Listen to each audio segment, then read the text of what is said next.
Assalamualaikum warahmatullahi wabarakatuh. Berjumpa lagi bersama saya Putri Zuliha. Kali ini aku akan mereview novel Lupus Tragedi Sinemata karya Hilman Hariwijaya. Kalian sudah pernah mendengar novel Lupus ataupun sudah pernah menonton serial Lupus? Nah, buat yang sudah, ada apa ya pada Lupus Tragedi Sinemata ini? Atau buat yang belum, nah sekilas info saja, novel-novel karya Lupus ini dari sejak saya SMP sudah diperebutkan sama teman-teman kalau ke perpustakaan.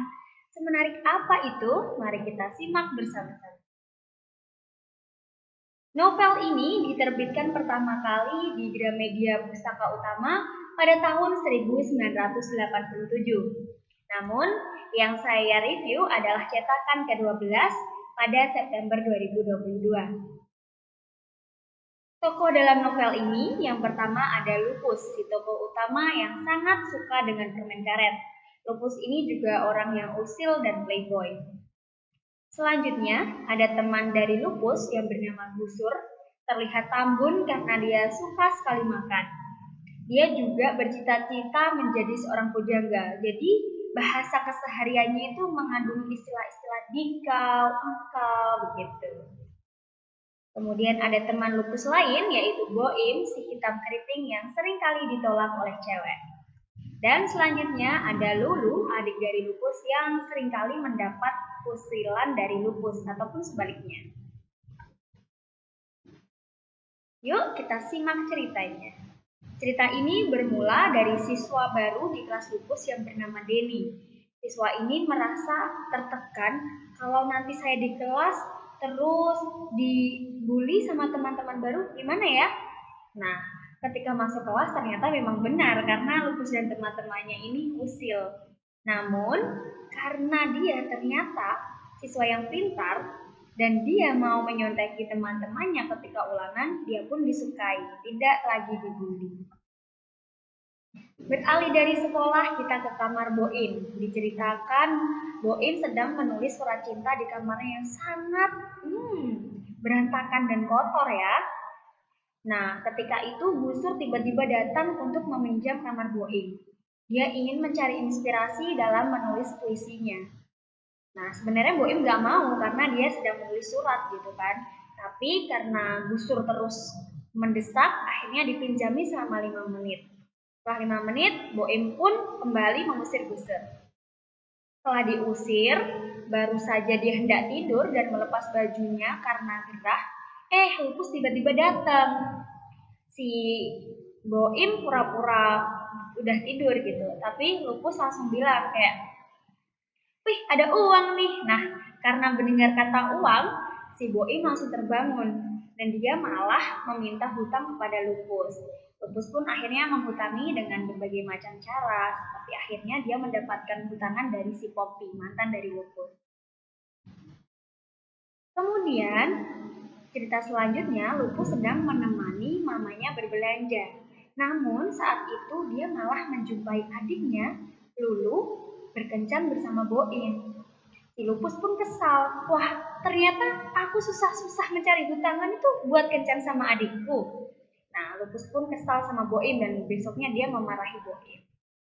Berlanjut ke kisah Lupus yang playboy, dia mendekati adik kelasnya bernama Rina. Namun bapaknya Rina ini sangat galak. Jadi ketika Lupus bermain ke rumahnya, dia dengan berbagai macam cara mengusir Lupus biar segera pulang. Akhirnya Lupus dan Rina berjanji untuk menonton dengan sembunyi-sembunyi. Namun baru saja duduk di tempat duduk bioskop, ternyata sebelah Lupus itu bapaknya Rina. Begitulah kekonyolan kisah-kisah dari novel ini. Kemudian tidak hanya si Rina saja yang didekati oleh Lupus, namanya juga playboy, ada Poppy yang diceritakan sangat cantik, pintar, sempurna gitu ya, yang merupakan mantan dari Lupus. Nah, sebenarnya walaupun sudah mantan, mereka tuh masih saling menyayangi gitu. Si Rina juga paham kalau sebenarnya Lupus tuh cintanya cuma buat Poppy gitu. Selain si Poppy dan Rina, ternyata ada lagi cewek yang ditaksir dan didekati oleh Lupus, yaitu Agnes, si cheerleader dari sekolah lain. Jadi Lupus menjumpai si Agnes ini sedang menyemangati tim basket musuh dari sekolahnya Lupus. Dia dikatain gitu. Selanjutnya Lupus mengajak teman-temannya untuk memakan es krim. Jadi teman-temannya si Boim, Busur, dan kawan-kawan itu diajak memakan es krim. Busur yang si doyan makan tentu saja sangat senang. Dia makan es krim banyak-banyak. Ternyata ketika dia bilang terima kasih ya Lupus, kamu baik sekali, itu yang buat membayar dan mentraktir es krim itu adalah uangnya si Busur. Karena Lupus ketika ke kantor redaksi dititipin uang dari puisi yang dimuat, puisinya Gusur yang dimuat. Jadi itu sebenarnya adalah uangnya si Gusur. Gusur pun shock gitu. Nah, Gusur itu sangat mencintai Vivi Alone. Nah, Vivi Alone itu digambarkan cewek yang suka make up ya, walaupun pergi penelitian ke hutan tetap pakai heels gitu ya. Nah, si Vivi Alone itu bercita-cita untuk menjadi artis. Nah, cita-citanya ini mendapatkan angin segar ketika Lupus dan kawan-kawan diajak buat main film sama sutradara. Selanjutnya, mereka pun latihan syuting. Beberapa kali mereka latihan, bahkan sudah pernah dipanggil ke kantor perfilmannya. Namun, tidak ada kabar selanjutnya. Lupus pun menemui sutradara dan menanyakan bagaimana kabar buat mereka. Dan Pak sutradara bilang bahwa mereka tidak jadi diajak syuting. Jadi, Lupus menerima kenyataan pahit itu dengan alasan akting mereka yang masih sangat mentah, kata Pak sutradara. Lupus bingung bagaimana menyampaikannya karena teman-temannya sudah menyebarkan berita bahwa mereka mau diajak main film itu ke seluruh antero sekolah, bahkan ke keluarganya, ke keluarga besar yang bahkan sudah pada syukuran menyembelih berapa bebek untuk ke tetangga-tetangganya gitu. Akhirnya teman-temannya melihat gelagat Lupus yang tidak beres, menjumpai Lupus dan bertanya, kenapa Pus?